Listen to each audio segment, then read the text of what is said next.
Hello friends, welcome to Let's Crack UPSC CSE. That's me, Dr. Siddharth Arora and friends. The entire context or this advantage will come to you if you give me an opportunity to teach you. I have more than 12 years of experience in making you people aspirants like you into bureaucrats, and I'm sure that you will also enjoy this kind of teaching. ये एक अलग ही methodology है and it has been very successful. And मेरे ही learners या जिन लोगों ने मुझसे plus classes attend किए, एक बार उनसे मिलो, एक बार उनसे पूछो, एक बार उनसे पूछ राय लो कि कितना फर्क पड़ा है उनको जब वो नहीं पढ़े थे मुझसे and now that it is there. बहुत सारे लोगों को लगेगा सर अपनी बात कर रहे हैं, एडवर्टाइजमेंट हो रही है, जो मर्जी हो रहा है. बेटा if it is good, why not take good you advantage of it. तो मैं यहाँ पर सिर्फ बेसिक बुक्स नहीं पढ़ाऊंगा. I teach you facts, I teach you relevant facts. मैं तुम्हें बताऊंगा उसको कनेक्ट कैसे करना है. This is कॉन्सेप्टोलॉजी.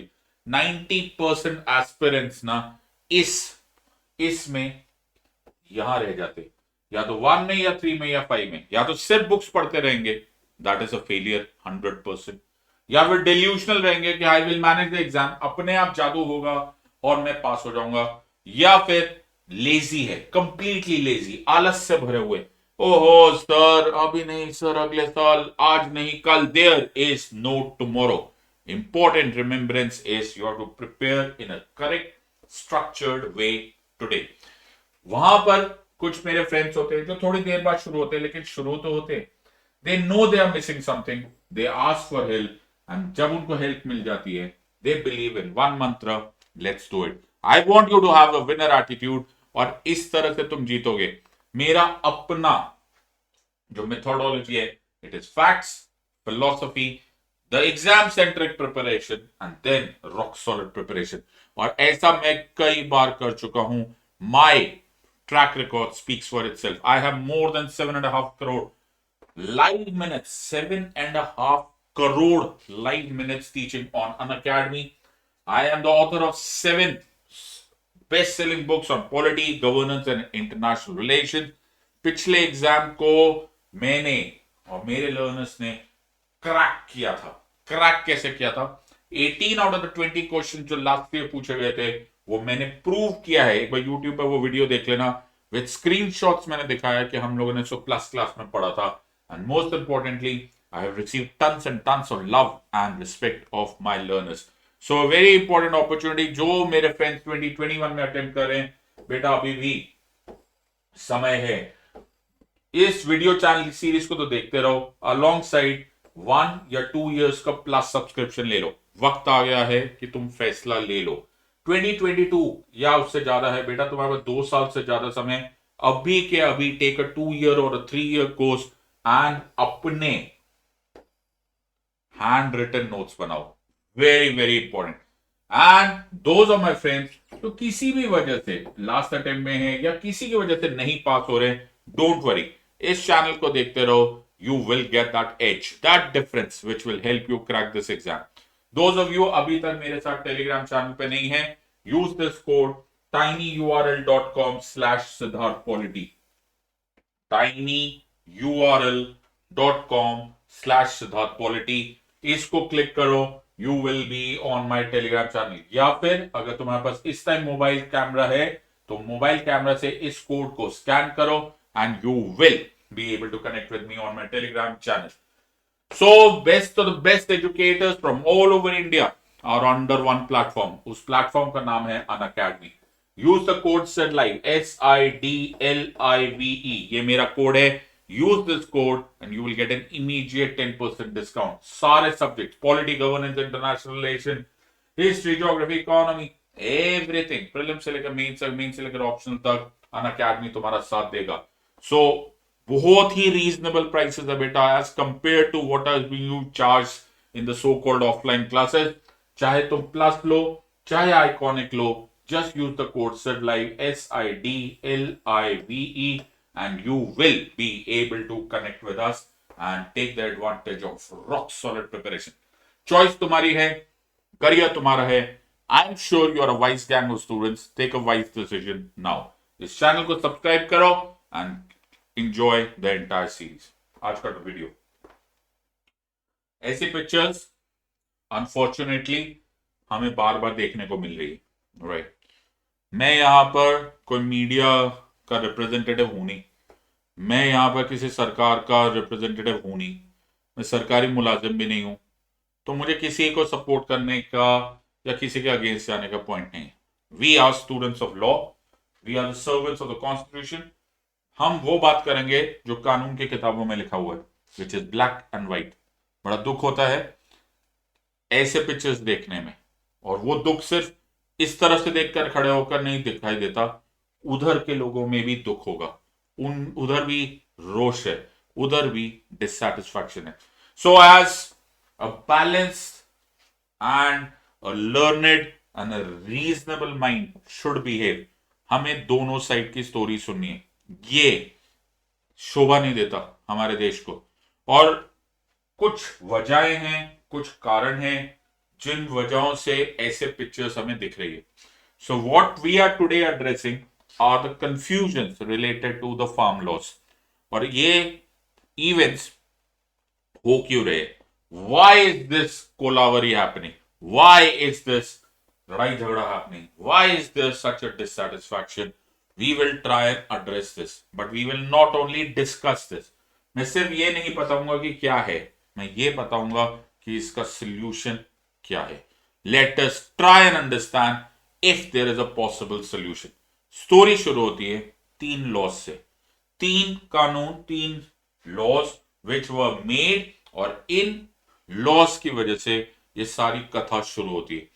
We will not, मैंने एक वीडियो यूट्यूब पे बनाया हुआ है जिसमें I explain this the loss in considerable detail from the time कि जब इंडिपेंडेंट इंडिया था, और तब प्रॉब्लम क्या था, फार्मर्स का, एपीएमसी कैसे आए, and so on and so forth.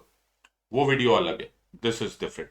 So we are discussing 3 laws here. The first law over here is called as the farmers empowerment and protection agreement on price assurance and farm services ordinance। Sir ये ordinance था, पहले ये ordinance था, फिर इसको लोकसभा में introduce किया गया और लोकसभा ने पास किया, फिर राज्यसभा ने इंट्रोड्यूस किया, राज्यसभा ने पास किया, एंड प्रेसिडेंशियल असेंट आया ऑन 27 सितंबर 2020। ये पहला लॉ है। इनफैक्ट ये सबसे ज्यादा कंट्रोवर्शियल यही लॉ है। This is a very huge controversial law, let us discuss. एक और लॉ है, that is the farmers produce trade and commerce promotion and facilitation ordinance, जो भी लोकसभा में इंट्रोड्यूस किया गया, फिर राज्यसभा में, एंड फाइनली प्रेसिडेंशियल असेंट आया। तीसरा was an amendment to an already existing law जिसको बोला गया the essential commodities act of 1955। ये पहले एग्जिस्टिंग लॉ था, उसको अमेंड किया गया with the same thing and 27 सितंबर 2020। तो हमारे पास 3 लॉज है। दीज आर द 3 लॉज जिसकी वजह से ये सब प्रॉब्लम शुरू हुई है। तो या फिर ये कंफ्यूजन है या फिर डिससैटिस्फैक्शन है। तो हम जवाब देंगे, यस। तो तुम सवाल पूछोगे और हम जवाब देंगे।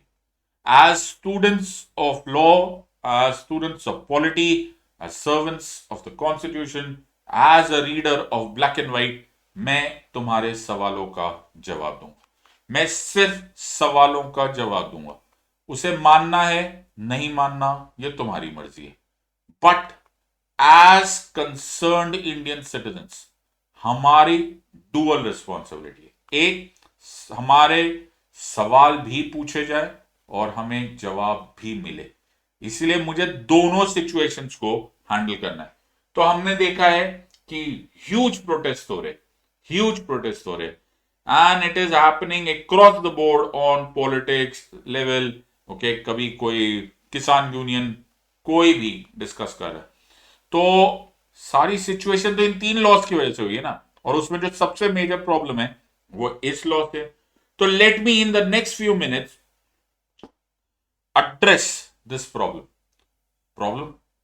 ये कि तुम्हारी तरफ से सवाल आने दो और मैं उस पर जवाब दूंगा, not on the behalf of the government only but on the behalf of the book of law.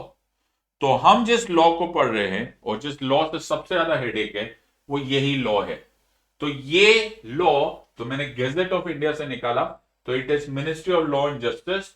ये वही डेट बार बार आ रही है 27 सितंबर 2020, तो ये रही वो डेट 27 सेप्टेम्बर। तो यही वो लॉ है। Okay, so it is empowerment and protection agreement and so on and so the farmers empowerment and protection agreement on price assurance and farm services act of 2020। इसको पढ़ेंगे। An act to provide for a national framework on farming agreements that protects and empowers farmers to engage with agri-business firms, processors, wholesalers, exporters, or large retailers for farm services and sale of future farming produce at a mutually agreed remunerative price framework in a transparent manner for all matters connected or incidental thereto। क्या बोल रहे sir? Problem ये है कि सबसे ज्यादा मेहनत जो करता है, सबसे ज्यादा रिस्क जो उठाता है वो फार्मर होता है। ओके, जो हमारे देश का किसान होता है वो सबसे ज्यादा मेहनत करता है, सबसे ज्यादा रिस्क उठाता है। अनबिलीवेबली टफ वर्क है, अनबिलीवेबली, मतलब सोचा नहीं जा सकता। और उसके बावजूद उसको सबसे कम रिवॉर्ड मिलता है प्रोपोर्शनेटली। तो he is either fighting the vagaries of nature, बारिश आ गई, ज्यादा आ गई, सूखा पड़ गया, पेस्ट का कुछ हो गया, वो बेचारा फंस गया, या फिर he is fighting the clutches of the money lender कि भैया वो जो मर्जी रेट ऑफ इंटरेस्ट पे तुमको पैसे दे दे, फिर बोले भैया जब तेरा कटाई हो जाएगी ना मेरे पास आइयो, मैं ही बेचूंगा उसको, मैं ही खरीदूंगा उसको। तो बेचारा फार्मर फंसा रहता है। अब फार्मर को सिक्योरिटी देने का फर्ज मेरा है, मेरा इन द सेंस गवर्नमेंट का। सो वी आर कृषि प्रधान देश। अरे ये बोलने से क्या होता है, कुछ करो तो सही। बिल्कुल करेंगे। So why not give them an opportunity of safeguarding. Number one, कि अगर कुछ गड़बड़ हो भी गया, ओके, तो भी यार सर्टेन अमाउंट ऑफ मनी तो मेरे को 100% मिल जाए। अगर मैंने बाई चांस ऐसा कोई क्रॉप उगाया जो कि हाई क्वालिटी है, तो भाई मुझे हाई अमाउंट ऑफ प्राइस मिले। This is what is called as the forces of market, demand supply, इसको बोलते हैं प्राइस डिस्कवरी। तो भाई तुमने गोल्ड खरीद के रखा था, कब खरीदा था सर? 2010 में खरीदा था। अच्छा, क्या सोचा था? ये सोचा था कि एक दिन गोल्ड की प्राइसेस बढ़ जाएगी। वेरी गुड, आज बढ़ गई, बेच दो। Good, this is price discovery. Now farmer बेचारा मेहनत करता है लेकिन उसको प्राइस डिस्कवरी का कभी भी फायदा नहीं मिलता। प्राइस डिस्कवरी का फायदा तब मिलेगा जब बिग कॉर्पोरेट्स, जो जिनकी requirement of agriculture produce is huge. भाई तुम बिस्किट बनाते हो, कितने बिस्किट बनाते हो जी? 10 करोड़ बिस्किट बनाते हैं। कहां से गेहूं लाते हो? मिल जाते हैं, मंडियों से मिल जाता है। Why not take it from the farmer directly? अगर उसको फायदा हो रहा है तो why not the farmer also enjoy? This law is enabling the farmer the advantage of price discovery. ना ना ना ना ना सर, ना ना, आप गलत बोल रहे हो। मैं गलत बोल रहा हूं? हाँ हाँ, आप गलत बोल रहे हो। ये सब नहीं है, लॉ कुछ और है। अच्छा, हम आपको पूछते हैं सवाल। पहला प्रश्न, आप हमसे कॉन्ट्रैक्ट फार्मिंग करवा रहे हो। हाँ, कॉन्ट्रैक्ट फार्मिंग। कॉन्ट्रैक्ट फार्मिंग क्या होता है मालूम है? कि एक बड़ी कंपनी आएगी, वो बड़ी कंपनी आएगी एक छोटे किसान के पास या फिर एक मीडियोकर किसान के पास, किसी भी साइज के किसान के पास आएगी। कंपनी तो कंपनी होती है ना सर, कंपनी बहुत बड़ी होती है। वो हमसे पेपर पे साइन करा लेगी, बोलेगी जी इतना प्रोडक्ट हमको दे दोगे तो हम तुम्हें इतना पैसा दे देंगे। उसमें इतना गोल गोल गोल गोल होता है सर, लास्ट में कंपनी हमको धोखा दे देगी। देख लेना, सब कुछ बर्बाद हो जाएगा। किसी से डर नहीं लगता सर, कॉन्ट्रैक्ट से डर लगता है। ये मैं अंगूठा नहीं लगाऊंगा, मैं साइन नहीं करूंगा, कॉन्ट्रैक्ट से बहुत डर लगता है। ये कॉन्ट्रैक्ट फार्मिंग ही डेंजरस है। और टुडे तो आप ऐसे लॉस पास कर रहे हो, ये लॉस पास होंगे 100% सर, कंपनी बड़े बड़े कॉर्पोरेट्स ना उसका फायदा उठाएगी। एक बात याद रखना, कंपनी बड़ी होती है, सरकार भी बड़ी होती है,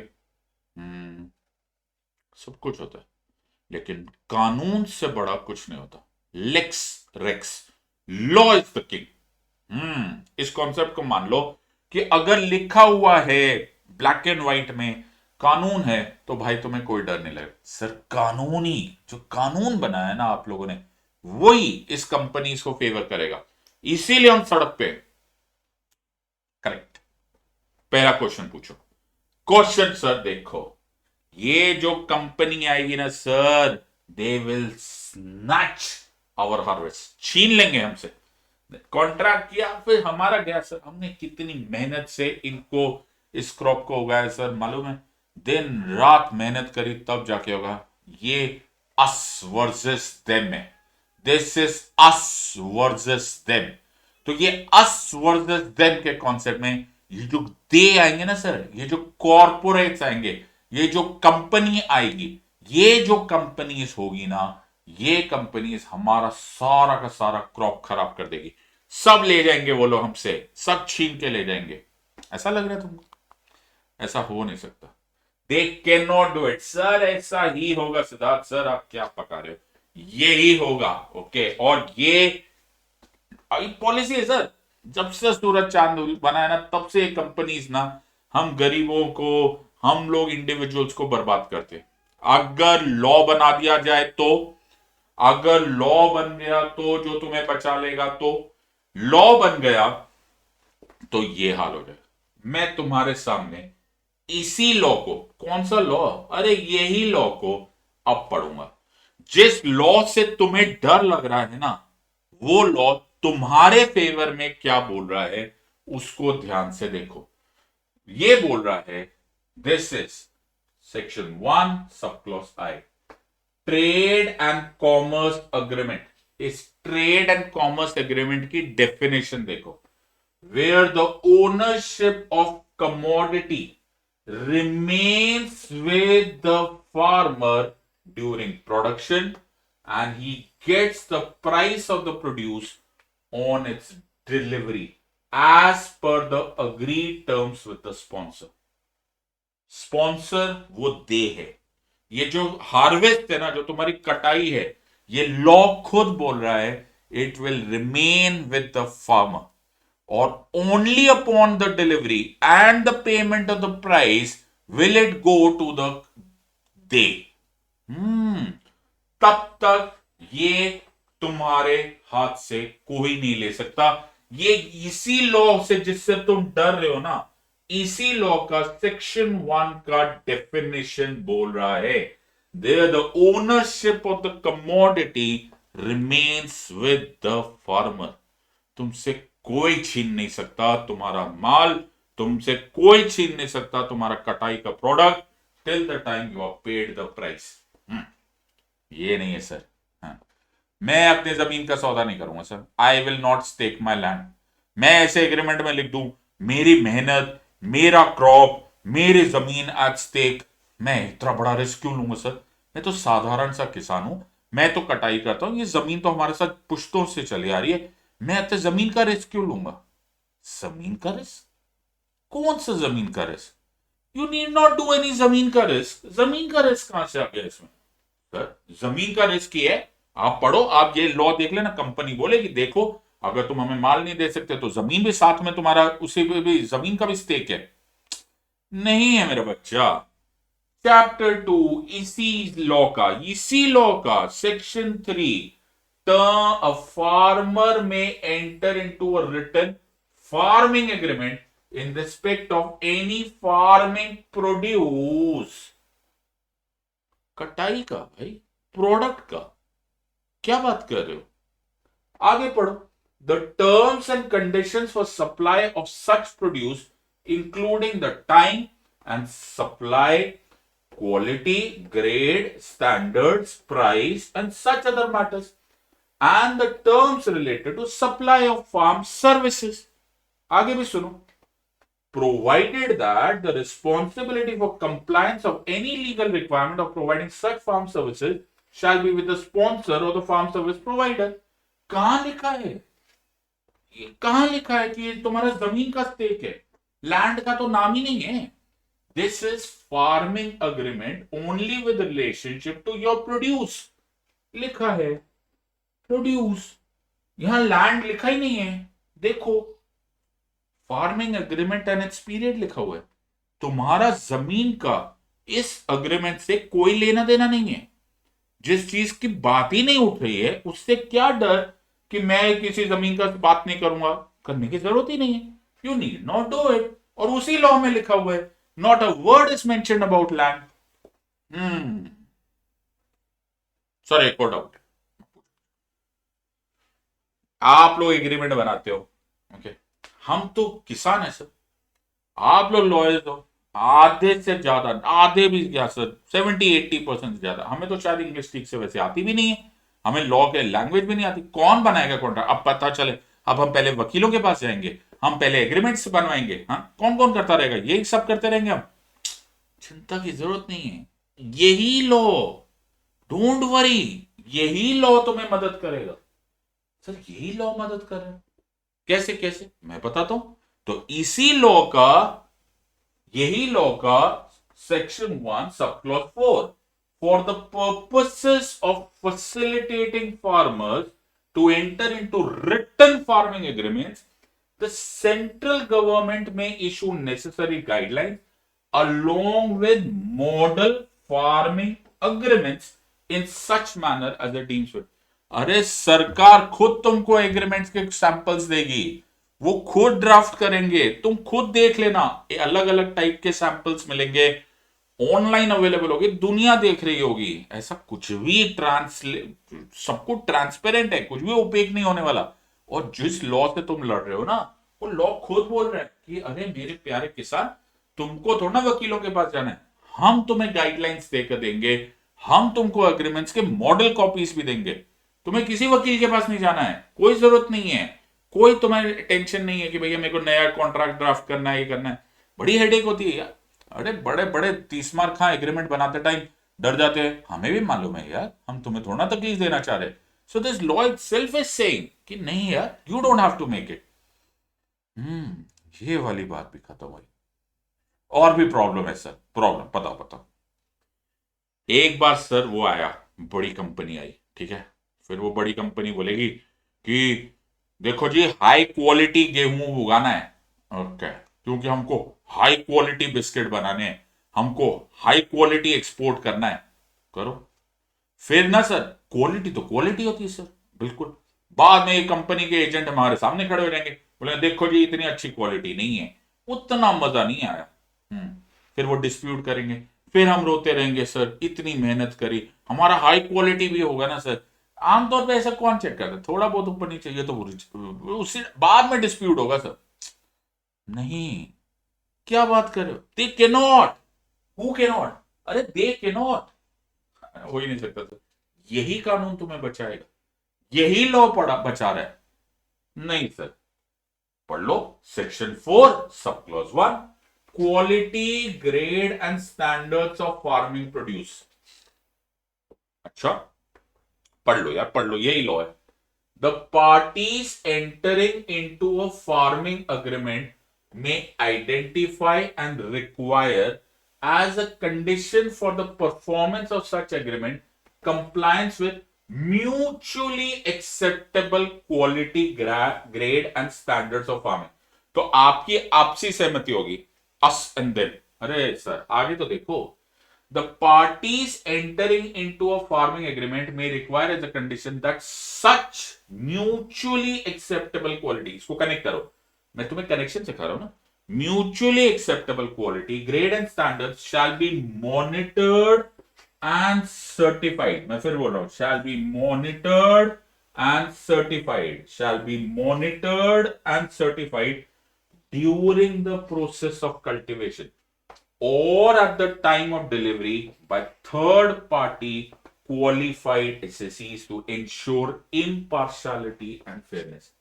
तो बाद में पूरी कटाई होने के बाद ही वो एजेंट डिसाइड करेंगे, उनके एजेंट डिसाइड करेंगे कि क्या क्वालिटी है, ये गलत है। ड्यूरिंग द प्रोडक्शन ऑल्सो या फिर eight the time of delivery third party impartial inspectors हो, एजेंट्स हो, क्वालिटी स्टैंडर्ड मेंटेनर्स हो, वो इम्पार्शियली एंड फेयर रूप से बताएंगे कि ये क्वालिटी अच्छी है या बुरी है।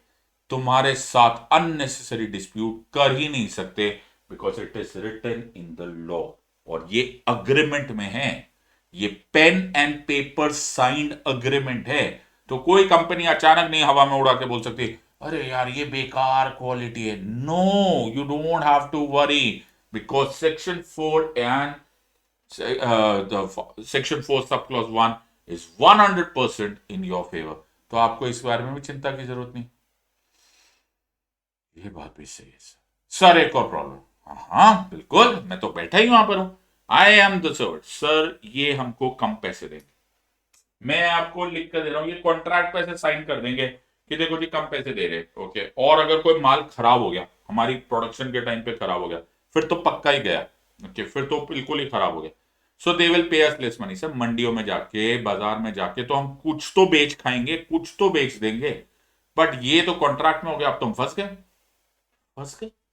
ऐसा नहीं है, वो ऐसा कर नहीं सकते। तुम्हारे एडवांटेज के लिए लॉ बनाया गया है यार, तुमको फंसाने के लिए थोड़ा ना बनाया गया है।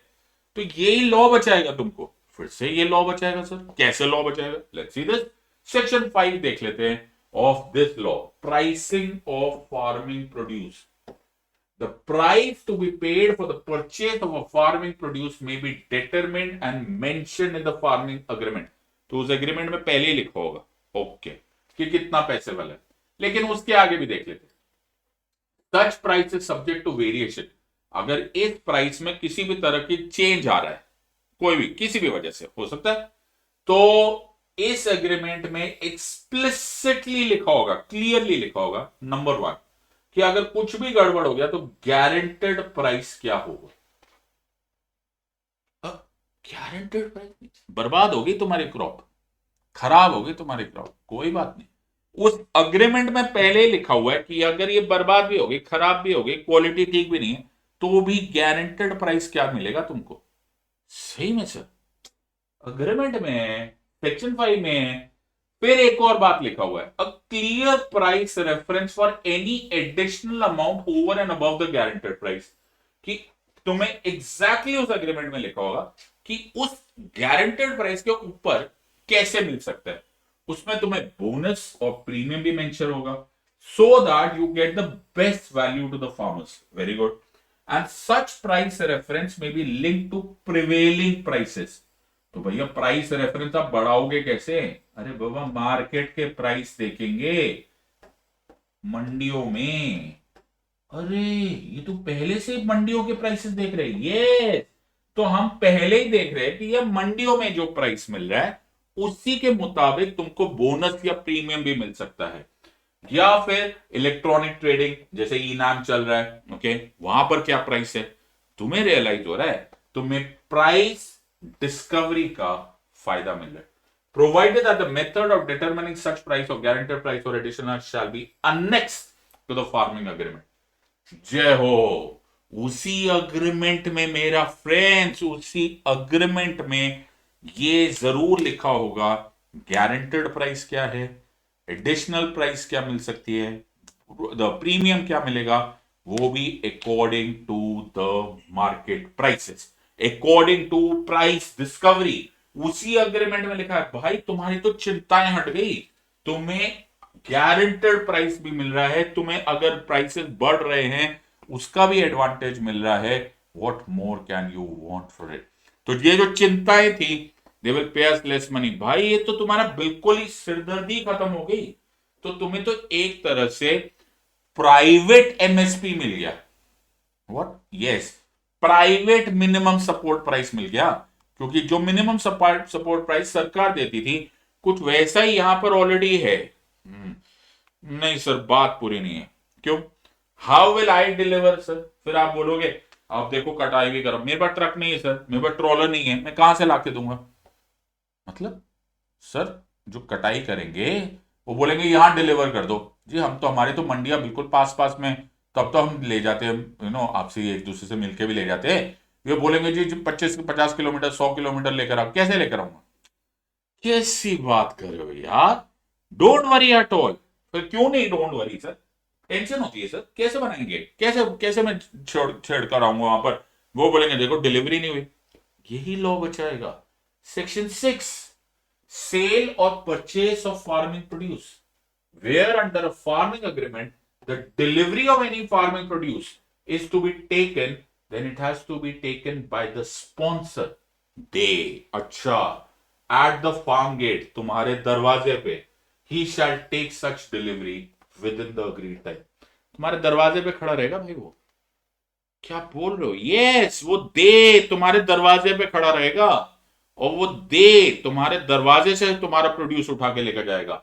एफेक्टेड बाय द फार्मर, अगर इस एग्रीमेंट में बोलेंगे कि भैया स्पॉन्सर बोलेगा भाई मैं नहीं आ सकता, भाई तू आ जा, फार्मर तू बेच जा, तो effect it shall be the responsibility of the sponsor to ensure that all preparations for the timely acceptance has been made.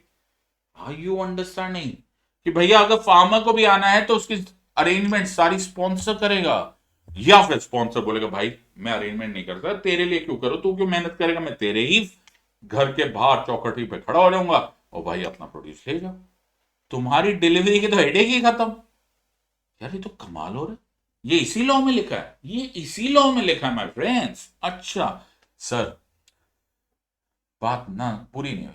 क्या होता है सर, चक्कर क्या होता है, खेती करते करते काफी टाइम लग जाता है, थोड़ा बहुत एडवांस पेमेंट हो जाए तो हमें समझ में आए कि कंपनी जो है वो सही में ईमानदारी से हमारे साथ बिजनेस करना चाहती है। ये बात भी सही। स्माइल, क्या इसका भी इंतजाम कर देते? आमतौर पे तो नहीं मिलता ना कहीं से, ऐसा तो नहीं होता ना कि कोई आके तुम्हें एडवांस में पेमेंट कर जाता है ना। पहले तो खेती, पहले कटाई होती है, फिर तुम उसको ट्रॉलर में भर के लेकर जाके फिर मंडी में बेचते हो, फिर तो होता है ना। क्या स्माइल करो, क्या मतलब? स्पॉन्सर यहां पर where the farming agreement relates to seed production make payment of not less than 2/3 of agreed amount at the time of delivery and the remaining after due certification, but not later than 30 days of delivery. In other cases, make payment of agreed amount at the time of accepting the delivery of farming produce and issue a receipt slip with the sales of proceed. अगर seed delivery की बात है तो तुम्हें advance payment भी हो जाएगा। क्या बात कर रहे हो? और अगर तुम नॉर्मल प्रोडक्शन भी कर रहे हो, नॉर्मल प्रोडक्शन, तो जिस मोमेंट डिलीवरी होगी उसी टाइम तुमको सामान पैसा मिल जाएगा, कोई देरी नहीं है। सर क्या करें सर, कुछ तो गड़बड़ है, मैं बता रहा हूं कुछ तो गड़बड़ है। ये हमारा जमीन ले जाएंगे सर, अगर हम अपनी तरफ का एग्रीमेंट पूरा नहीं कर पाएंगे ना सर, मैं आपको लिख के दे रहा हूं, ये हमसे जमीन ले जाएंगे।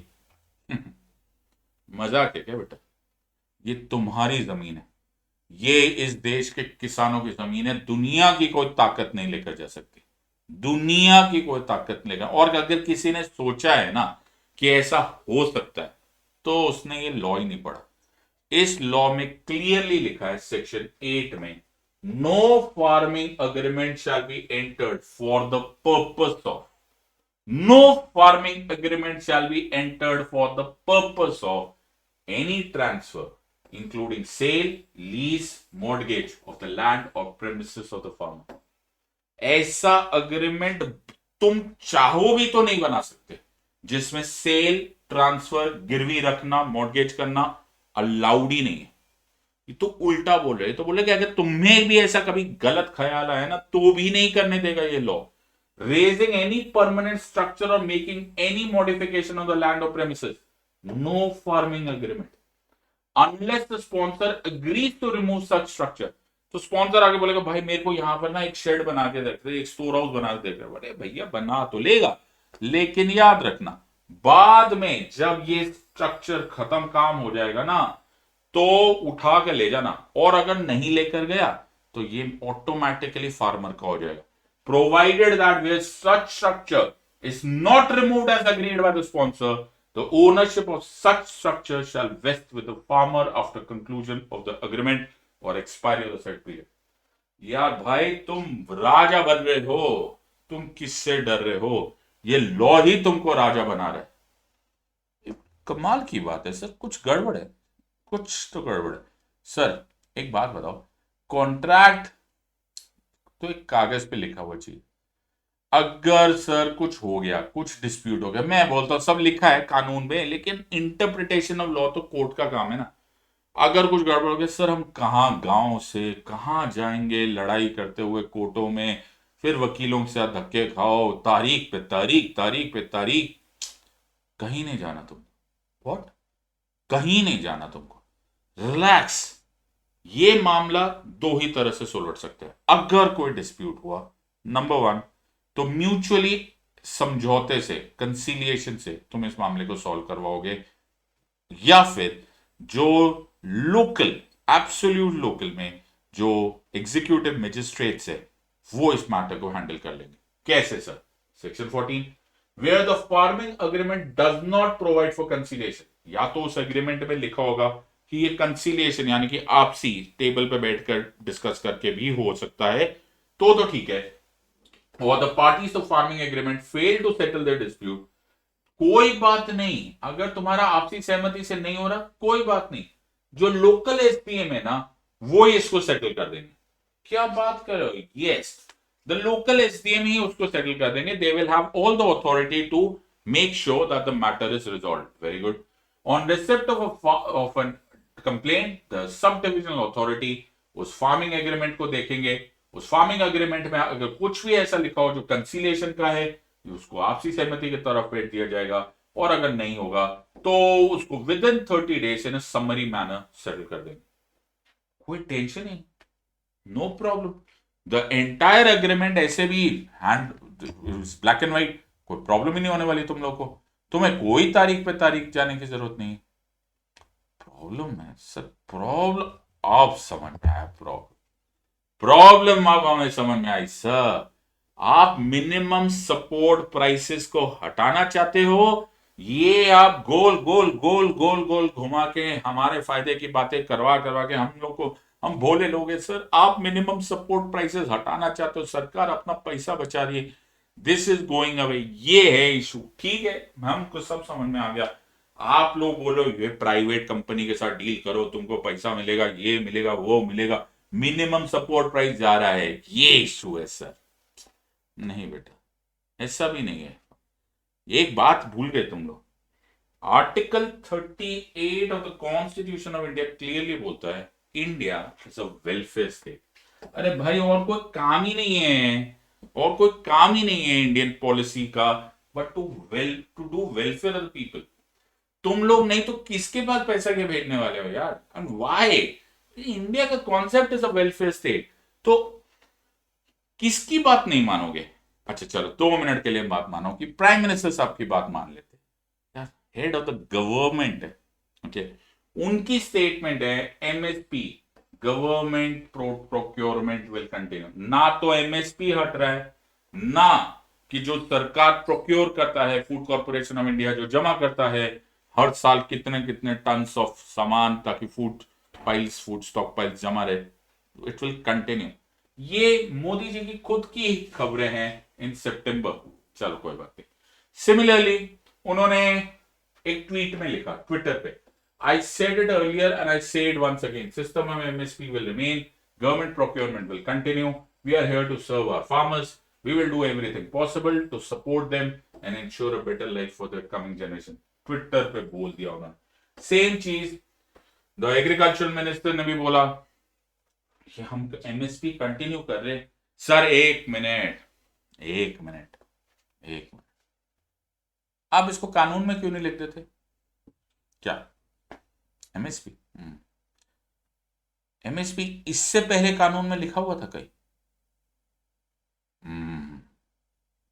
किसी कानून में एमएसपी इस दिन से पहले लिखा हुआ था? No, no. तो आज कानून में लिखने की एक नया लॉ लेजिस्लेशन लाने का क्या स्कोप है? सर आप हटा दोगे तो बेटा, जो चीज लिखी ही नहीं गई है, जो एक पॉलिसी के तहत बनाया गया है, which was never legally binding, उस जो चीज कभी पहले लिखी ही नहीं गई थी तो उसको मिटाया भी नहीं जा सकता, और जो लिखा ही नहीं गया था उसकी आज एक अनोखी डिमांड क्यों? The simple concept is it is a part of a policy of the government, और ट्विटर पे बोल दिया गया नहीं मानते, न्यूज़पेपर में बोला नहीं मानते। या the honourable prime minister of India is also the member of the Lok Sabha, yes. So इतना क्लियरली जब उनके मिनिस्टर्स बोल रहे हम नहीं मानते, वो अपने कैबिनेट से बुलवा रहे हैं हम नहीं मानते, जब वो पार्लियामेंट में बोलेंगे तब तो मानेंगे। तो it was just day before yesterday that he had the opportunity to speak in the parliament and he said so categorically. सो मैं कौन होता हूं? ओके, ये सारी बातें करने वाला. It is very very important that you listen to him and you see him. So अगर आपको ये नहीं दिखाई दे रहा है, राइट, यू डोंट रियलाइज कि how will the president, how will the prime minister, अगर आप प्राइम मिनिस्टर की इतनी बात को रिस्पेक्ट नहीं कर रहे हो, तो you are certainly into a troublesome situation, जहां पर हम इस बात को रियलाइज नहीं कर रहे that we are disrespecting the parliamentary convention also. Parliament में जब एक एग्जीक्यूटिव जाके स्टेटमेंट देता है and when he is the member of the Lok Sabha also, तो वो एक एग्जीक्यूटिव प्लस लेजिस्लेटिव कंबाइंड हो जाता है. So very huge opportunity for you to understand कि जब एक वेलफेयर स्टेट का कॉन्सेप्ट होता है और जब the prime minister himself is saying, when the prime minister himself is going on in the parliament, पूरी दुनिया देख रही, द वर्ल्ड्स लार्जेस्ट डेमोक्रेसी, जब वो ये स्टेटमेंट दे रहे हैं विद रिगार्ड्स टू एमएसपी, मैं ये बोल रहा हूं दैट एमएसपी था, एमएसपी है, एमएसपी रहेगा. So I think that should be the end of the discussion. इसके बाद वो पॉलिटी ना रहकर it becomes nothing else, but politics. So मेरा काम यहां पर ये नहीं है कि कौन सही है, कौन सी पार्टी सही है. मैं फिर बोलता हूं, संविधान, the constitution, the law is supreme. I have answered all the questions. I have answered all the possible queries of yours. Agar you as concerned citizen get the opportunity to discuss with thousands and lakhs of people who are our farmers, who are our bread providers, जो हमारे अन्नदाता है, उनको पता हो कि this is the real fact of the issue. I leave the decision to you and I leave the decision to them. But either ways, this is how you study a subject. तो सारे points मैंने तुम्हें law point से बता दिए, reading the pages of the law itself. I have not done this, I have not made up anything. जो कुछ भी लिखा है लॉ में लिखा है. ऐसे पढ़ते हैं सब्जेक्ट, ऐसे होती है preparation. So very important opportunity for you. बाकी तुम्हारी मर्जी है. Join me on my Telegram channel tinyurl.com/siddharthpolity and you will get the best of the preparation under one roof. So sare subjects, best of the educators, all under one roof, and I'll be very very happy and glad to teach you. So take a wise decision, but take it now. Until next time, God bless and thank you. Jai Hind.